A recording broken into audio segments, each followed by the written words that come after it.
Hello student, class 12th का chemistry का question paper है। सीबीएसई बोर्ड एग्जाम 2025 5611 कोड है।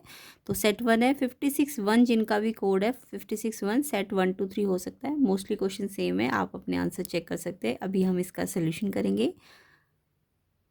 तो केमिस्ट्री का क्वेश्चन है ये, क्लास 12th का सीबीएसई बोर्ड एग्जाम 2025। एग्ज़ाम कैसा गया कमेंट कीजिए। कौन सा सेट हार्ड था, कौन सा इजी था, ये भी कमेंट कर देना। तो सोल्यूशन करते हैं इसका। अदर कोड्स के सोल्यूशन भी आपको मिल जाएंगे, प्लेलिस्ट चेक कर लेना, लिंक डिस्क्रिप्शन में है। तो सबसे पहले हम इसके ऑब्जेक्टिव क्वेश्चंस को करेंगे।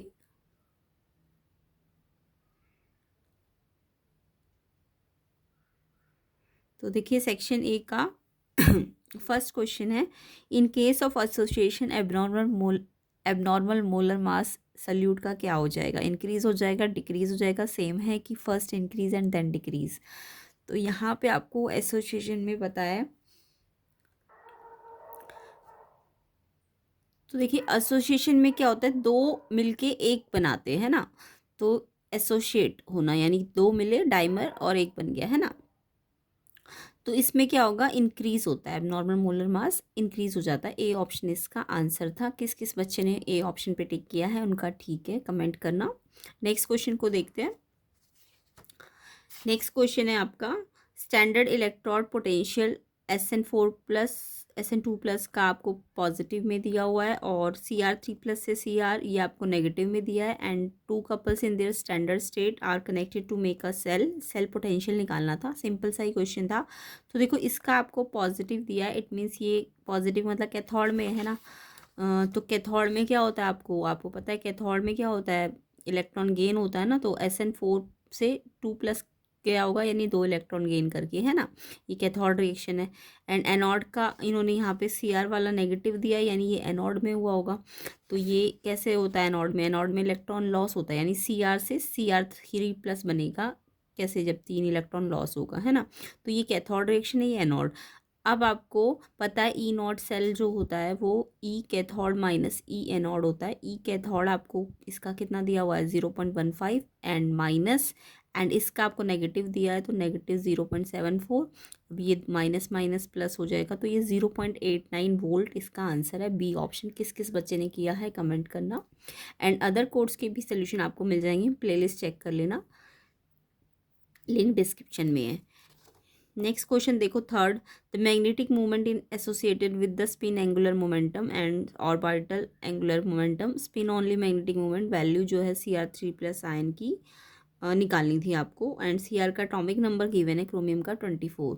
तो क्रोमियम का 24 का अगर आप कॉन्फ़िगरेशन करें तो ये होता है ना, इसके पास 3 अनपेयर्ड इलेक्ट्रॉन होते हैं। अगर 3 अनपेयर्ड इलेक्ट्रॉन है तो फॉर्मूला कैसे निकलेगा आपका, n+2 अंडर रूट, n कितना है 3 एंड n+2 हो जाएगा 5। और शॉर्ट ट्रिक होती है 3 है ना, n तो 3.87, 2 होता तो 2.87 है ना। तो जितने अनपेयर्ड है उसमें 0.87 अप्रॉक्सीमेटली आ जाता है। तो ये ट्रिक होती है 3.87, आप चाहे तो निकाल के देख लेना। तो ये बी ऑप्शन इसका आंसर है। किस किस बच्चे ने ऑप्शन बी पे टिक किया है, ये सही है। क्वेश्चन बी ऑप्शन इसका आंसर है थर्ड का। नेक्स्ट क्वेश्चन देखो,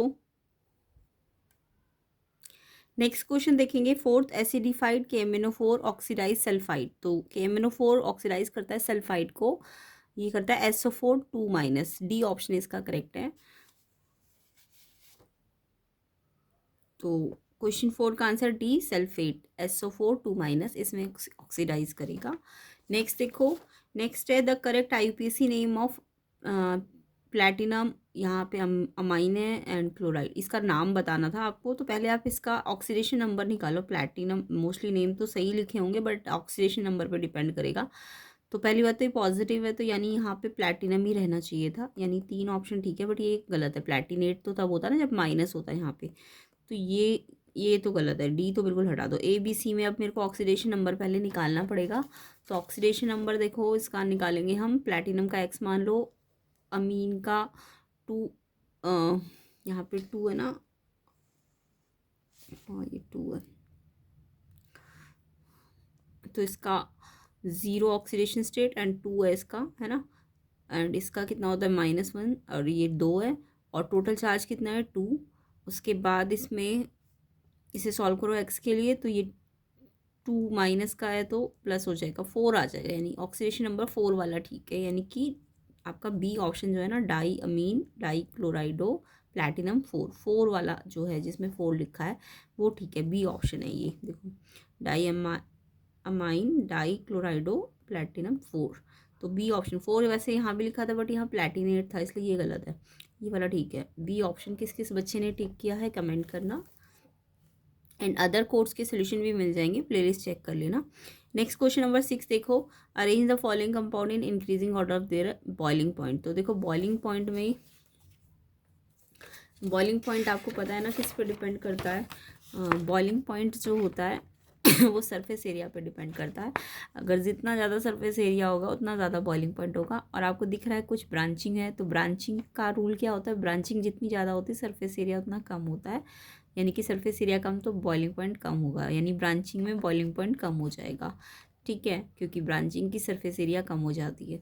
तो यानी ऑर्डर ये होता है कि 3 डिग्री ब्रांच सबसे ज़्यादा है ना, तो इसमें सबसे कम होता है 1 डिग्री 2 डिग्री 3 डिग्री। 1 डिग्री में सबसे ज़्यादा, ये किसका ऑर्डर है, ये बॉइलिंग पॉइंट का है। जितनी ज़्यादा ब्रांचिंग यानी 3 डिग्री होगा तो सबसे कम होगा बॉइलिंग पॉइंट, तो 1 डिग्री 2 डिग्री 3 डिग्री।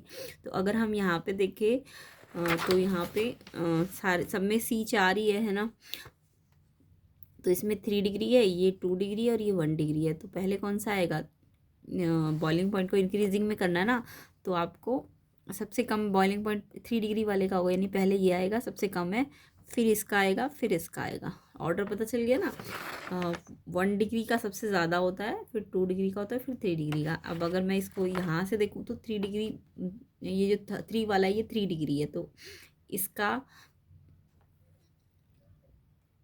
तो जो सी ऑप्शन है ना वो ठीक है, थर्ड का सबसे कम है, फिर फर्स्ट का उसके बाद, और सेकंड वाला देखो, सेकंड वाला ये है ना 1 डिग्री वाला, इसका सबसे ज़्यादा होगा। तो पहले ही सबसे कम इसका है 3 वाले का, फिर ये 2 डिग्री है तो इसका, फिर उसके बाद और लास्ट में सबसे ज़्यादा इसका है, तो 3 1 2, 3 1 2 सी ऑप्शन इसका ठीक है। नेक्स्ट देखो, नेक्स्ट क्वेश्चन देखिए, alkyl halide undergoing nucleophilic biomolecular substitution reaction involve. तो एल्काइल हैलाइड में न्यूक्लियोफिलिक बायोमोलिकुलर सब्स्टिट्यूशन रिएक्शन से क्या होता है, तो ये आपने पढ़ा होगा ना, nucleophilic substitution reaction alkyl halide में रिटेंशन बनेगा, फॉर्मेशन ऑफ रेसमिक मिक्सचर बनेगा, इन्वर्जन ऑफ कॉन्फिगरेशन बनेगा, कि फॉर्मेशन ऑफ कार्बोकेटायन। तो अल्काइल हैलाइड में अगर न्यूक्लियोफिलिक अटैक हो रहा है तो वो आपको पता है वो बैक साइड से होता है ना, SN2 में बैक अटैक होता है, तो इसलिए इन्वर्जन कंपाउंड बनता है, inversion of configuration. C option इसका करेक्ट आंसर है 7th का। तो उस किस किस बच्चे ने ये टिक किया है कमेंट ज़रूर करना। नेक्स्ट क्वेश्चन देखो, नेक्स्ट क्वेश्चन भी बहुत ही सिंपल था, which is the correct order of acid strength from the following. Acid strength आपको पता है ना, सबसे ज़्यादा फिनॉल की होती है, फिनॉल वाटर और अल्कोहल में सबसे ज़्यादा फिनॉल की होती है, क्योंकि वो फिनॉक्साइड आयन बनाता है ना, ये रीज़न भी पढ़ा होगा आपने, फिनॉल, उसके बाद वाटर होता है और लास्ट में अल्कोहल होता है। सबसे पहले फिनॉल आता है, फिर वाटर आता है, और सबसे कम एसिडिक अल्कोहल है, वाटर ज़्यादा एसिडिक है अल्कोहल से, और फिनॉल अल्कोहल से ज़्यादा एसिडिक है, और वाटर भी अल्कोहल से ज़्यादा है, तो फिनॉल फिर वाटर फिर अल्कोहल। तो ये है आपका सबसे पहले फिनॉल, फिर वाटर, फिर अल्कोहल सबसे कम है, तो ये आपका एसिड स्ट्रेंथ का करेक्ट ऑर्डर था। तो करेक्ट ऑर्डर यही है ना कि सबसे ज़्यादा इसका होता है, फिर देखो ज़्यादा का साइन है, ये सबसे ज़्यादा है, फिर ये, फिर सबसे कम इसका एसिड है, तो ए ऑप्शन इसका आंसर है। नेक्स्ट देखो 9th question, the acid formed when propyl magnesium bromide treated with CO2 followed by the acid hydrolysis. तो जब प्रोपाइल मैग्नीशियम ब्रोमाइड को CO2 से करते हैं तो क्या बनता है, तो इसमें बनता है आपका C3H7COOH। ए ऑप्शन इसका करेक्ट आंसर है। तो इसमें ए ऑप्शन आएगा, 9th का ए आंसर है।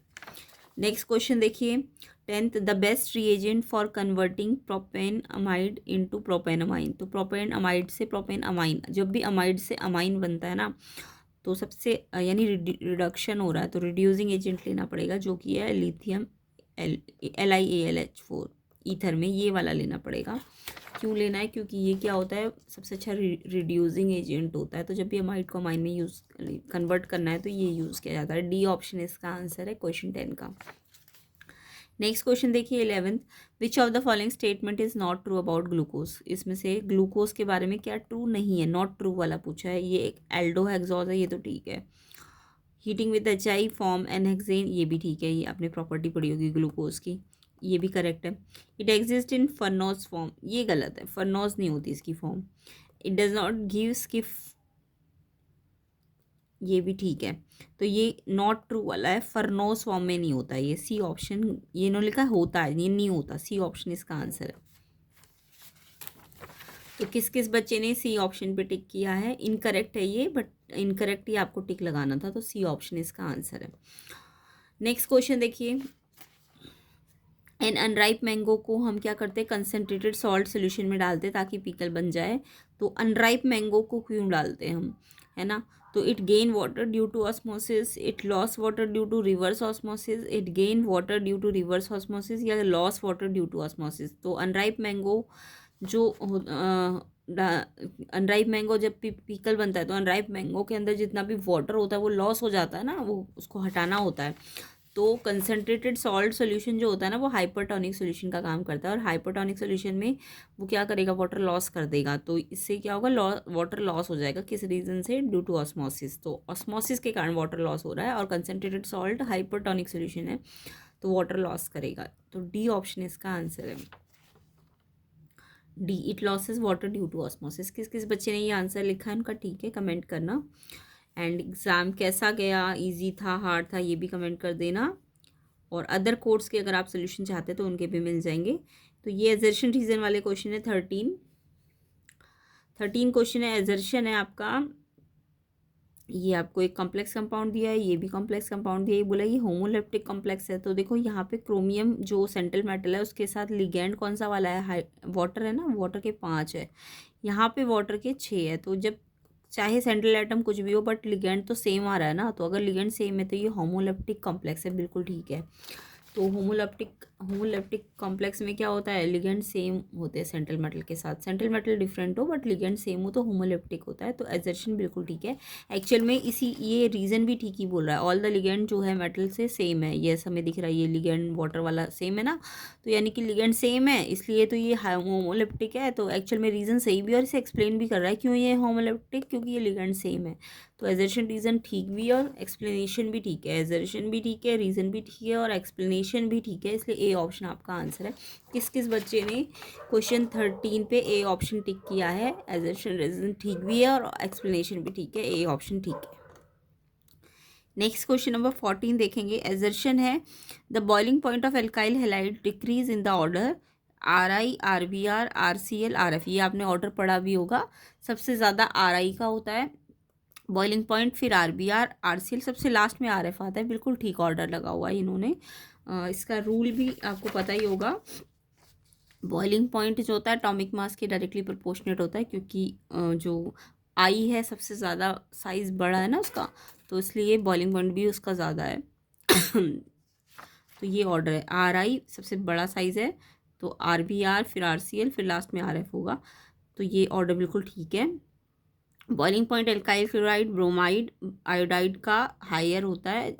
हाइड्रोकार्बन जो इनके कंपेरेबल होते हैं, इनके मॉलिक्यूलर मास, जो हाइड्रोकार्बन सेम मॉलिक्यूलर मास के होते हैं उनसे इनका ज़्यादा होता है, क्लोराइड ब्रोमाइड और आयोडाइड का, एल्काइल वाले का। यस बिल्कुल ठीक है, ये आपने पढ़ा भी होगा। बट ये रीज़न इसको एक्सप्लेन नहीं कर रहा क्यों ऐसा है, तो क्योंकि इसका रीज़न तो ये है ना कि इसका एटॉमिक मास ज़्यादा है, इसका कम है, तो इसलिए इसका बॉइलिंग पॉइंट ज़्यादा है। वेंडरवॉल फोर्स वाला भी रीज़न दे सकते थे, तो ये वाला गलत है। मतलब रीज़न ठीक, स्टेटमेंट वाइज ठीक है बट एक्सप्लेनेशन वाइज ठीक नहीं है, जस्ट करेक्ट है। तो एजर्शन रीज़न जस्ट करेक्ट है, एक्सप्लेनेशन वाइज ठीक नहीं है। ऑप्शन बी इसका आंसर है। तो ऑप्शन बी इसका करेक्ट आंसर है। नेक्स्ट क्वेश्चन देखिए 15। एजर्शन है the boiling point of ethanol higher होता है मिथॉक्सी मीथेन से। ये भी आपने पढ़ा होगा, इथेनॉल का, इथेनॉल में ना हाइड्रोजन बॉन्डिंग होती है, जबकि जो मिथॉक्सी मीथेन होता है इसमें हाइड्रोजन बॉन्डिंग नहीं होती है। तो इथेनॉल के पास इंटर हाइड्रोजन बॉन्ड होता है और मिथॉक्सी मीथेन इनके पास हाइड्रोजन बॉन्ड नहीं होता, एब्सेंट होता है, इसलिए असर्शन बिल्कुल ठीक है कि इसके पास हाइड्रोजन बॉन्ड है, तो जितना इसके पास हाइड्रोजन बॉन्ड है तो यस इसका बॉइलिंग पॉइंट ज़्यादा ही होगा, है ना। तो इथेनॉल के पास होता है हाइड्रोजन बॉन्ड, इसलिए इसका बॉइलिंग ज़्यादा, इसके पास नहीं है, इसका कम है, तो असर्शन ठीक है। रीज़न है there is intramolecular hydrogen bonding in ethanol. Intramolecular थोड़ी ना होती है, अभी बताया मैंने, इंटर हाइड्रोजन बॉन्ड होता है, तो इंटर वाला है, इंट्रा नहीं है, तो ये गलत है, रीज़न आपका गलत है, एजर्शन ठीक है। तो एजर्शन ठीक, रीज़न गलत, सी ऑप्शन। तो किस किस बच्चे ने सी ऑप्शन पे टिक किया है उनका ठीक है, एजर्शन सही है, रीज़न गलत है, सी ऑप्शन इसका आंसर है। तो 15 का आंसर सी हो गया। डी 16 देखो, 16 है एजर्शन है, all naturally occurring alpha amino acid जो होते हैं एक्सेप्ट ग्लाइसिन जो होता है वो ऑप्टिकली एक्टिव है, यानी सारे alpha amino acid optically active होते हैं, सिर्फ ग्लाइसिन नहीं होता। तो यस ग्लाइसिन में ना कायरल कार्बन नहीं है, एब्सेंट होता है, ग्लाइसिन में कार्बन कायरल कार्बन नहीं होता है, बाकी जितने भी अल्फा अमीनो एसिड है उनके पास कायरल होता है, इसके पास नहीं है, इसलिए ये नहीं है। तो एक्सेप्ट में ठीक है, इसके पास नहीं है ना कायरल, तो इसलिए ये तो नहीं है ऑप्टिकली एक्टिव, बट ये सारे इनके सबके पास कायरल कार्बन होता है, इसलिए ये ऑप्टिकली एक्टिव है। एजर्शन बिल्कुल ठीक है। रीज़न समझ आ गया, ग्लाइसिन क्यों नहीं, क्योंकि इसके पास कायरल कंपाउंड नहीं, कायरल कार्बन नहीं होता। नेक्स्ट है most naturally occurring amino acid के पास एल कॉन्फ़िगरेशन होता है, यस एल कॉन्फ़िगरेशन सबसे ज़्यादा होता है, तो रीज़न भी ठीक है, बट इस एल कॉन्फ़िगरेशन का इससे लेना देना नहीं है। अगर अगर ये बोलते हैं ना ग्लाइसिन के पास कायरल, इनके पास कायरल कार्बन है, इसके पास नहीं है, तब तो रीज़न एक्सप्लेन कर रहा होता, बट इन्होंने बस स्टेटमेंट वाइज ठीक बोला है कि एल कॉन्फ़िगरेशन होता है अमीनो एसिड के पास ज़्यादातर। तो yes assertion reason statement wise ठीक है, बट एक्सप्लेनेशन वाइज ठीक नहीं है, ऑप्शन बी इसका भी करेक्ट आंसर है। तो एजर्शन रीज़न में देखो 16 का बी है, 15 का सी है, 14 का बी है एंड 13 का ए है। तो किस किस के एजर्शन रीज़न सारे से ये कमेंट करके बताना। एंड ऑब्जेक्टिव क्वेश्चंस 1 से 16 में कितने ठीक है सब बच्चों के कमेंट जल्दी से कर देना। एंड सेक्शन बी को हम नेक्स्ट पार्ट में कवर कर लेंगे, सेक्शन बी सी। वीडियो को ज़्यादा से ज़्यादा शेयर कर दो, 1000 लाइक जल्दी से जल्दी कर दो, ताकि आपको इसके बचे हुए पार्ट का भी सोल्यूशन मिल जाए एंड अदर कोड्स का भी सोल्यूशन मिल जाएगा। प्लेलिस्ट चेक कर लेना थोड़ी देर बाद। तो ये सेक्शन सी के क्वेश्चंस है। कैसा गया एग्ज़ाम ये कमेंट करना, इजी था, हार्ड था, कैसा लगा आपको। एंड नेक्स्ट आपका मैथ्स का पेपर है, तो मैथ्स का भी प्लेलिस्ट बना हुआ है, डिटेल सोल्यूशन कंसेप्ट समझाए गए मैथ्स के प्लेलिस्ट में, आप चेक कर लेना। एंड उसके भी आंसर्स अगर आपको पता करने हैं आपके क्वेश्चन पेपर्स के, तो आपको इस चैनल के अंदर मिल जाएंगे जब भी एग्ज़ाम होगा उसके बाद। एंड प्लेलिस्ट बनी हुई है, PYQs बने हुए मैथ्स की भी चेक कर लेना। एंड इसके अदर कोड्स के सोल्यूशन भी अभी आपको मिल जाएंगे थोड़ी देर बाद। तो ये इसके सेक्शन ई के क्वेश्चन है। चैनल में नए हो तो चैनल को सब्सक्राइब ज़रूर करना। PDF का लिंक भी मिल जाएगा, टेलीग्राम लिंक चैनल पेज से ले लेना। ये देखो चीलेट इफेक्ट भी आए, सिंपल सिंपल ही क्वेश्चन आए, इजी है पेपर। कन्वर्जन्स आए,